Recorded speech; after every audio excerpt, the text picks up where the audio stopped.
Oke, kita lanjutkan di pembahasan berikutnya adalah kita akan membahas mengenai step kedua dalam kita melakukan manajemen ancaman cyber ini, yaitu di bagian isolate and replicate. Nah, di ini apa yang sebenarnya harus kita kerjakan atau kita harus perhatikan. Nah, kita kembali ke presentasi.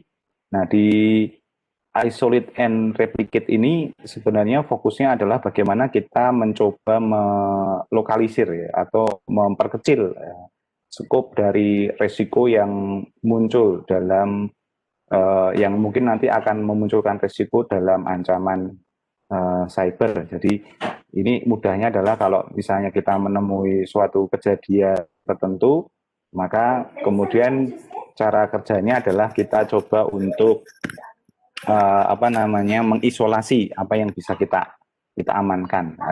Ada dua yang kita coba isolasi, yaitu kemungkinan menyebarnya resiko dan kemungkinan berdampak ke yang lain. Jadi semacam itu. Nah, ini menjadi penting ya, gitu ya.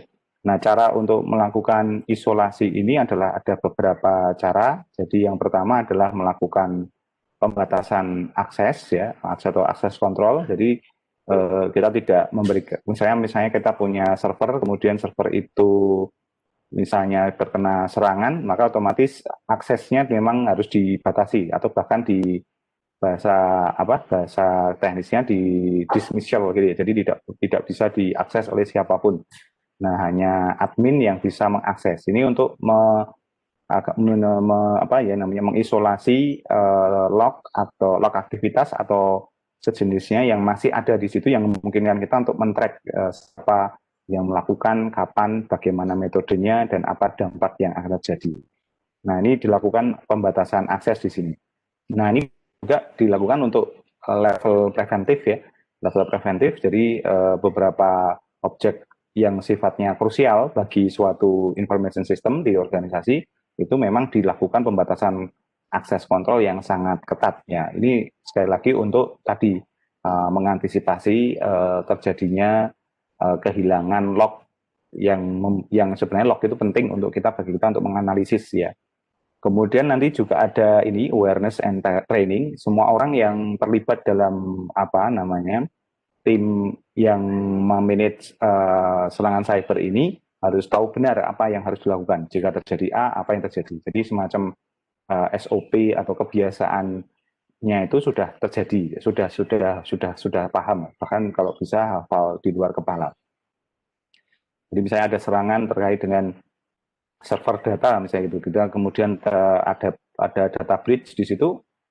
Nah, mereka udah tahu apa yang harus dilakukan pertama kali. Nah, kemudian ada juga nanti aspek data security atau proses data security ini melakukan integrity checking. Jadi kita mencoba untuk mempertahankan meskipun terkena serangan atau misalnya terkena ancaman, integrity antar data tidak berubah. Jadi memang yang difokuskan dalam antisipasi serangan cyber ini sebenarnya pada data. Jadi di sini ditunjukkan bahwa enggak apa-apa, misalnya yang jadi bumper kerusakan itu adalah infrastruktur, tetapi data aman. Nah, ini yang menjadi sangat penting. Jadi jangan sampai terjadi data loss. Nah, kalau sudah jadi data loss ini biasanya akan sangat disaster ya gitu ya. Itu sudah parah sekali. Tapi kalau misalnya hanya di device, kemudian diubah tampilannya, disisipi program itu masih oke lah ya. Masih bisa oke, tapi yang bahaya adalah ketika data itu diambil alih atau bahkan sudah terekspos keluar. Nah, ini akan menjadi berbahaya. Makanya di sini kemudian ditambah dengan yang namanya information protection, proses-proses dan prosedur. Ini juga menjadi poin penting. Kemudian nanti juga ada maintenance, ya, maintenance terhadap proses isolasi dan replikasi. Nah, nanti kita harus menerapkan beberapa protektif teknologi untuk ini. Maka teknologi-teknologi yang muncul sekarang, semacam advanced encryption, kemudian blockchain, itu berperan benar ini untuk melakukan ini ya. Jadi untuk melakukan protektif teknologi ini. Nah, kemudian proses kedua adalah analyze data. Jadi analyze data ini kita melakukan proses di mana kita melakukan analisis terhadap apa yang sudah kita isolasi ya ketika terjadi serangan. Nah, biasanya dilakukan dengan mencoba untuk melihat anomali dan event. Ya. Jadi biasanya kalau serangan itu ya menyusup atau mengkamuflase dengan load traffic yang normal, ya seperti koneksi internet biasa, gitu ya. Nah, sehingga kita harus melihat pola yang muncul di traffic jaringan dan kemudian kita mendeteksi anomali dan eventnya ini.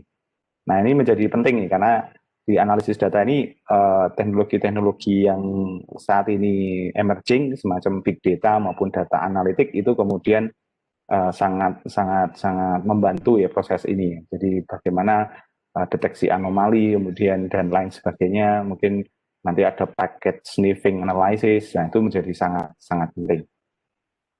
Nah, kemudian nanti ada juga security continuous monitoring. Ya, ini adalah suatu bentuk proses kita harus punya mekanisme memonitor aspek-aspek security secara real time, terus-menerus, day to day, time to time gitu ya. Seperti yang ada di ini, mana di gambar belakang itu ada monitoring system ya. Kemudian nanti juga ada detection proses ya. Kita harus punya IDS gitu ya, intrusion detection system, intrusion prevention system atau IPS. Nah, itu harus dibangun di sana. Kemudian juga ada ini signature based behavior analysis engine. Jadi harus ada mesin yang bertugas untuk mengecek ya behavior dari penggunaan traffic jaringan misalnya gitu.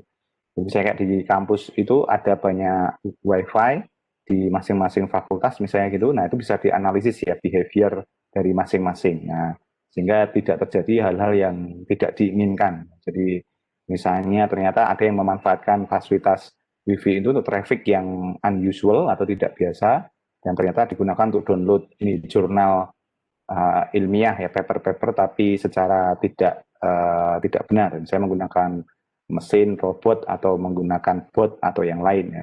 Dan sehingga kemudian itu ketika dianalisis oleh pihak providernya malah menjadi fraud. Nah, ini jadi bahaya. Jadi contohnya semacam itu. Kemudian nanti yang keempat ini ada restore dan recover, ini tahap untuk memulihkan atau mengembalikan pada kondisi semula agar level operasional tercapai ya gitu. Jadi di sini nanti ada respon planning, jadi kita harus punya planning terhadap responnya apa. Setelah ketahuan anomali dan segala macam, maka kita harus punya apa actionnya gitu ya, execution plan-nya apa. Sambil jalan nanti harus ada communication, jadi harus dikomunikasikan. Misalnya dalam kurun waktu 1 kali 60 menit ke depan itu mungkin mail server masih down, nanti akan bisa dicoba katakanlah 2 jam berikutnya misalnya semacam itu. Mungkin nanti juga dikomunikasikan dalam kurun waktu 2 jam itu baru bisa akses ke web mailnya, tetapi konten mungkin belum, misalnya semacam itu, belum terupdate gitu. Jadi itu bertahap semacam itu perlu disampaikan ya agar kemudian user aware bahwa sedang terjadi sesuatu dan sedang dilakukan usaha untuk pemulihan. Jadi semacam itu. Nah, ini sering luput ya atau sering terlupa. Kita fokus pada pemulihan tetapi communication-nya jadi lemah, tidak ada, dan sehingga malah muncul problem baru karena muncul isu komplain dari banyak pihak ya yang kemudian kita jadi sulit untuk menghandle-nya. Kemudian melakukan analisis selama proses pemulihan, apa saja yang kita bisa capture dari proses pemulihan itu, karena dari proses pemulihan itu biasanya kita akan jadi tahu kelemahan mendasar dari sistem kita yang ada. Kemudian kalau misalnya harus disiapkan mitigasi ya, opsi A, opsi B. Jadi misalnya kalau pemulihan tidak berjalan lancar, apa yang harus di exit strateginya apa. Nah, ini menjadi penting juga untuk dilakukan. Dan nanti dari situ muncul improvement. Biasanya nanti yang muncul di record, didokumentasikan, jadi semacam knowledge management untuk handling isu, dan kemudian dari situ kita bisa improve macam-macam. Nah, ini menjadi penting ya. Kalau kita lihat di sini di poin pertama tentang plan and manage dari cyber threat ini, kita bisa mempelajari bahwa ini menjadi pondasi dasar ya, bagaimana kita harus sudah siap dengan situasi misalnya terjadi suatu ancaman cyber yang menyerang di information system secara general. Dan sekali lagi ini menjadi turunan ya, kita bisa melihat ciri khasnya dari sesuatu yang sifatnya sudah ada sentuhan information system audit itu adalah tahapannya itu well design ya, well plan ya, dan well defined gitu. Jadi sudah jelas apa plan and desainnya, apa yang disiapkan, isolasi replicate-nya ada, analisis data yang dilakukan, dan juga melakukan restore dan recover juga menjadi perhatian. Nah, itu salah satu yang apa ya, penting untuk dipahami bahwa konteksnya kita menangani serangan cyber pun harus sangat hati-hati dan comply dengan standar yang berlaku. Nah, sekali lagi ini penting untuk memahami bahwa standar berlaku ini tidak membuat ribet sebenarnya, tapi lebih prosedural, lebih mudah nanti di manage, kita bisa mengantisipasi kejadian lain ya A sampai Z yang di tengah jalan tidak kita duga, gitu ya. Oke.